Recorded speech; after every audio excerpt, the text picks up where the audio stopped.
is my first video where I'm going to talk about kids' books. I'll try to keep it brief. Today I want to talk about two of my daughter's books that are about space, and mostly I want to complain about them. I want to complain about the design. So I'm a little, I guess, annoyed with the modern universe of kids' books where it seems like every new book needs to be somehow more creative in its presentation than the last, or more tactile or something. And I'm like, why can't we just stick with books with pictures in them and words and not go all crazy? So these are two books that tried some kind of more crazy things in the design and the layout that I'm not excited about. So I'm going to start out with those negative points, and then I'll say something briefly positive about these books at the end.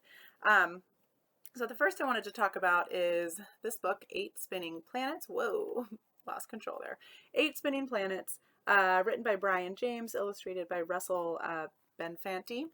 And the thing that annoys me about this book is the cutouts. You'll see as I open the page. So it has the planets on the facing page here, and it'll have a little poem about each planet. But then, because the whole point of the book is that you have these, they're not even squishy, but just these, 3D planet shapes, you've got all these cutouts on this page.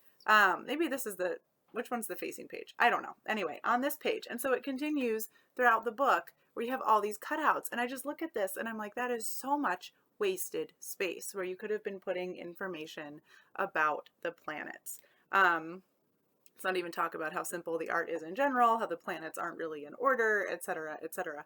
But this just drives me crazy. All of this wasted space, all of these holes.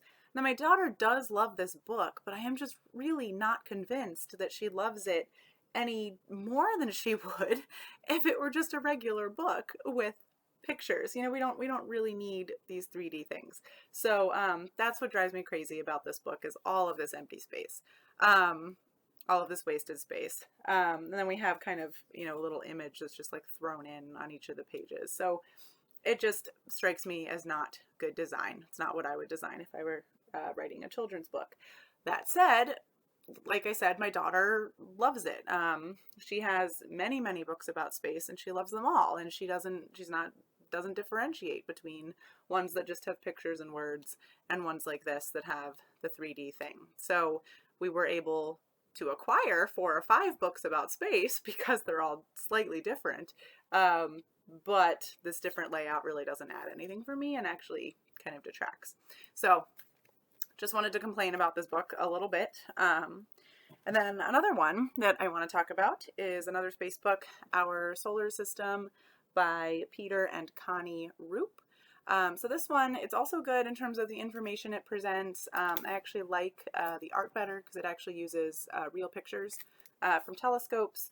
But the thing that drives me crazy is it has these layered, the pages are different sizes, which in itself isn't bad.